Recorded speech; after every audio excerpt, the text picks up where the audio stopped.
भारत का पुराना नाम भारत नहीं तो आखिर क्या है। नमस्कार, आप देख रहे हैं पर्यावरण पोस्ट, आपके साथ मैं हूं अमित पुरी। भारत का पुराना नाम भारत नहीं है, बल्कि सदियों से भारत को अलग अलग नामों से जाना गया है। आपको जानकर हैरानी होगी, दक्षिण एशिया के एक हिस्से के रूप में भारत का उल्लेख प्राचीन हिब्रू ग्रंथों में भी किया गया है। भारत पर सदियों से विभिन्न राष्ट्रों के उनके शासकों द्वारा हमला किया गया और प्रत्येक नए शासक और साम्राज्य ने अपना नाम भारत को दिया है। आज भारत दुनिया का 7वां सबसे बड़ा देश है। इसमें 28 राज्य और 8 केंद्र शासित प्रदेश है। हालांकि एक बार पाकिस्तान, बांग्लादेश, नेपाल, अफगानिस्तान, श्रीलंका और म्यांमार के राष्ट्र भी भारत का हिस्सा बन गए हैं। हालांकि भारत कभी एक राजा या साम्राज्य के शासन के अधीन नहीं था और उत्तरी और दक्षिणी क्षेत्रों के शासक ज्यादातर खंडित थे। ये काफी हद तक कठिन स्थलाकृति और विविध इलाकों के कारण था। 18वीं शताब्दी में आए अंग्रेजों ने भारत के सभी राज्यों को एक साथ किया और पूरे भारत पर शासन किया। हालांकि औपनिवेशिक शासन के बावजूद भारत के कुछ हिस्से अभी भी पुर्तगाली और डच रियासतों के अधीन थे।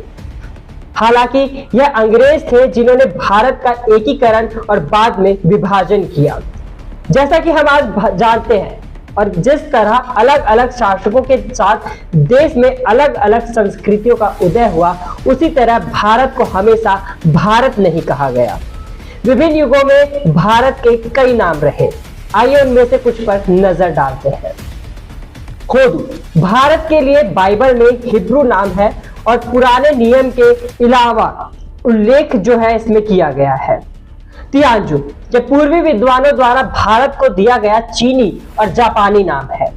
अपनी यात्रा के दौरान वे सिंधु नदी से घिरे एक क्षेत्र में आए।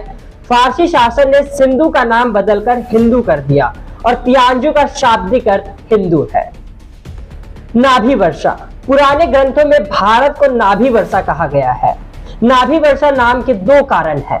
नाभि उस व्यक्ति का पुत्र था जिसने पूरी पृथ्वी पर शासन किया था। जैसा कि नाभि ने भारत पर शासन किया, इसे नाभि वर्ष के नाम से जाना जाने लगा। संस्कृत में नाभि का अर्थ केंद्र है। ग्लोब पर देखा जाए तो भारत पृथ्वी की नाभि या केंद्र प्रतीत होता है, इसलिए नाभि वर्षा नाम पड़ा। जम्बूद्वीप भारत के पुराने नामों में से जम्बूद्वीप भी एक पुराना नाम है। इस नाम का शाब्दिक अर्थ जम्बू के पेड़ की भूमि। आर्यावर्त भारत को आर्यावर्त भी कहा जाता है, हालांकि पूरे भारत में नहीं। आर्यावर्त भारत के उत्तरी क्षेत्र का नाम था। हिंदुस्तान एक ऐसा नाम जो अभी भी प्रयोग में किया जाता है। फारसियों ने भारत को हिंद या हिंदुस्तान नाम दिया। भारत को आधिकारिक तौर पर भारत या भरत गणराज्य कहा जाता है और इसे शासक भरत के नाम पर कहा जाता है। भारत ये देश का सबसे लोकप्रिय और आधिकारिक नाम है। इंडिया ज्यादातर लोगों को लगता होगा कि इंडिया नाम अंग्रेजों ने दिया, लेकिन ये नाम अंग्रेजों ने नहीं दिया। इंडिया नाम मूल रूप से सिंधु नदी के नाम से लिया गया है और ग्रीक में 5वीं शताब्दी ईसा पूर्व के बाद से इसका प्रयोग किया जाता है। यह शब्द 9वीं शताब्दी की शुरुआत में पुरानी अंग्रेजी में दिखाई दिया और इंडिया शब्द का इस्तेमाल अंग्रेजों ने 18वीं शताब्दी में किया।